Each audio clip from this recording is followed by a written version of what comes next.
संकष्टी गणेश चतुर्थी व्रत प्रत्येक मास के कृष्ण पक्ष की चतुर्थी को किया जाता है।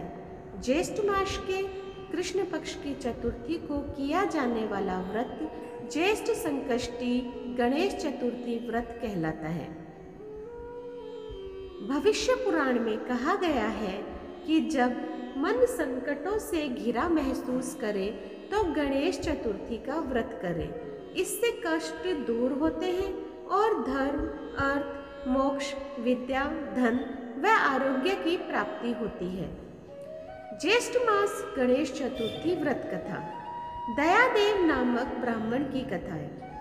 पार्वती जी ने पूछा कि हे पुत्र, ज्येष्ठ मास की चतुर्थी का किस प्रकार पूजन करना चाहिए?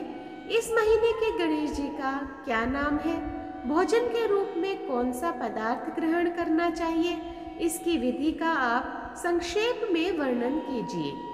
गणेश जी ने कहा, हे माता, ज्येष्ठ कृष्ण चतुर्थी सौभाग्य एवं पति प्रदायिनी है। इस दिन आखू यानी मूषक रथा नामक गणेश जी की पूजा भक्ति पूर्वक करनी चाहिए। इस दिन घी निमृत भोजन पदार्थ अर्थात हलवा, लड्डू, पूड़ी आदि बनाकर गणेश जी को अर्पित करें। ब्राह्मण भोजन के पश्चात स्वयं भोजन करें। हे पार्वती माता, इससे संबंधित मैं पूर्वकालीन इतिहास का वर्णन कर रहा हूँ।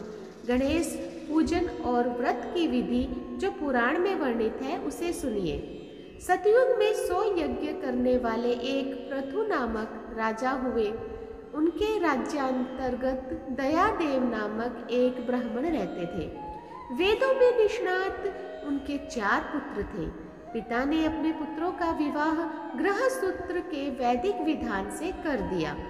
उन 4 बहुओं में बड़ी बहू अपनी सास से कहने लगी, हे सासू जी, मैं बचपन से ही संकट नाशक गणेश चतुर्थी का व्रत करती आई हूँ। मैंने पितृगृह में भी इस शुभदायक व्रत को किया है। अतः हे कल्याणी, आप मुझे यहाँ व्रतानुष्ठान करने की अनुमति प्रदान करें। पुत्रवधि की बात सुनकर उसके ससुर ने कहा, हे बहू, तुम सही बहुओं में श्रेष्ठ और सबसे बड़ी हो। तुम्हें किसी प्रकार का कष्ट नहीं है और न तुम भिक्षुणी हो। ऐसी स्थिति में तुम किस लिए व्रत करना चाहती हो? हे सौभाग्यवती, अभी तुम्हारा समय उपभोग करने का है। ये गणेश जी कौन है? फिर तुम्हें क्या करना ही क्या है? कुछ समय पश्चात बड़ी बहू गर्भिणी हो गई। 10 माह बाद उसने सुंदर बालक का प्रसव किया। उसकी सास बराबर बहू को व्रत करने का निषेध करने लगी और व्रत छोड़ने के लिए बहू को बाध्य करने लगी। व्रत भंग होने के फलस्वरूप गणेश जी कुछ दिनों में कुपित हो गए और उसके पुत्र के विवाह काल में वर वधू के सुमंगली के समय उसके पुत्र का अपहरण कर लिया। इस अनहोनी घटना से मंडप में खलबली मच गई। सब लोग व्याकुल होकर कहने लगे, लड़का कहाँ गया? किसने अपहरण कर लिया?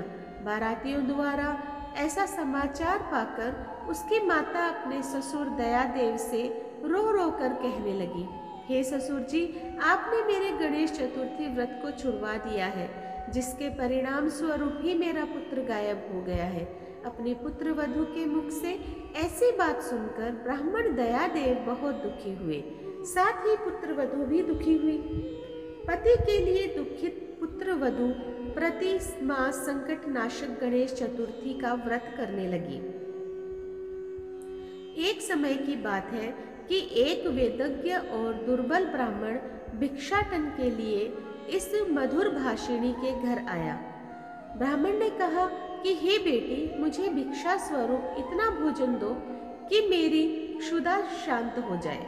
उस ब्राह्मण को सुनकर उस धर्मपरायण कन्या ने उस ब्राह्मण का विधिवत पूजन किया। भक्ति पूर्वक भोजन कराने के बाद उसने ब्राह्मण को वस्त्रादि भी दिए। कन्या की सेवा से संतुष्ट होकर ब्राह्मण कहने लगा, हे कल्याणी, हम तुम पर प्रसन्न हैं। तुम अपनी इच्छा के अनुकूल मुझसे वरदान प्राप्त कर लो। मैं ब्राह्मण वेशधारी गणेश हूँ और तुम्हारी प्रीति के कारण आया हूँ। ब्राह्मण की बात सुनकर कन्या हाथ जोड़कर निवेदन करने लगी, हे विघ्नेश्वर, यदि आप प्रसन्न हैं तो मुझे मेरे पति के दर्शन करा दीजिए। कन्या की बात सुनकर गणेश जी ने उससे कहा कि हे सुंदर विचार वाली, जो तुम चाहती हो वही होगा, तुम्हारा पति शीघ्र ही आएगा। कन्या को इस प्रकार का वरदान देकर गणेश जी वहीं अंतर ध्यान हो गए। उसी समय की बात है कि सोम शर्मा नामक ब्राह्मण एक वन में से उस द्विज बालक को नगर में ले आया। अपने पौत्र को देखकर दयादेव नामक ब्राह्मण बहुत प्रसन्न हुए। बालक की माता के हर्ष की तो सीमा ही न रही, साथ ही संपूर्ण नगरवासी भी प्रमुदित हुए। बालक की माता ने पुत्र को छाती से लगा लिया और कहने लगी कि गणेश जी के प्रसाद से ही मैंने खोए हुए पुत्र को प्राप्त किया है। फिर से मंडप का निर्माण करके विधि पूर्वक वैवाहिक कार्य संपन्न किया। वह भाग्यशाली कन्या अपने पति को पाकर धन्य हो उठी। ज्येष्ठ मास के कृष्ण पक्ष की चतुर्थी मनुष्यों के मनोरथ को पूर्ण करने वाली है। हे देवी, पूर्व कथित रीति से भक्ति पूर्वक जो व्यक्ति इस व्रत का व्रत एवं पूजन को करेंगे, उनकी संपूर्ण इच्छाएं पूर्ण होगी। श्री कृष्ण जी कहते हैं, हे राजन युधिष्ठिर, भगवान गणेश जी के व्रत का महात्म्य है। हे महाराज, अपने शत्रुओं के विनाशार्थ आप भी इस व्रत को अवश्य कीजिए। ज्येष्ठ मास गणेश चतुर्थी व्रत की पूजन विधि। ज्येष्ठ महीने के कृष्ण पक्ष चतुर्थी को आखू यानी मूषक रथा गणेश जी के स्वरूप की पूजा करने का विधान है।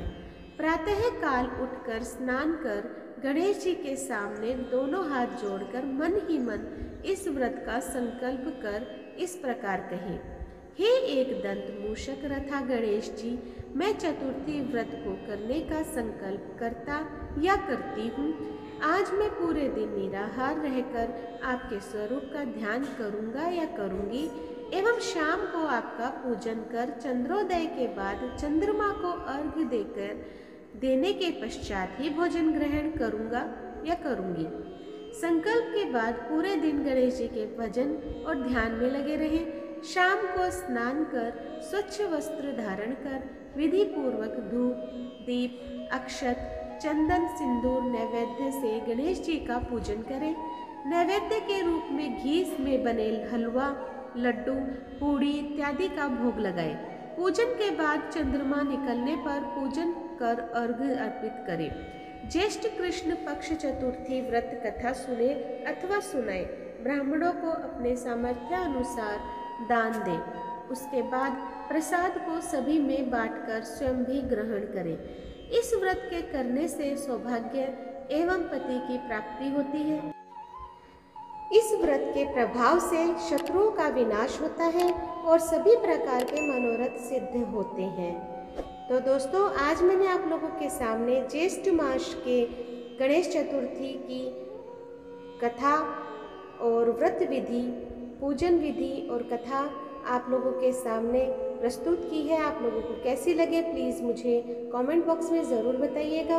और जो लोग मेरे चैनल पे नए हैं प्लीज़ सब्सक्राइब कर दीजिए, लाइक कीजिए और शेयर कीजिए दोस्तों और परिवार में, तथा यूं ही मेरा सहयोग करते रहें। धन्यवाद।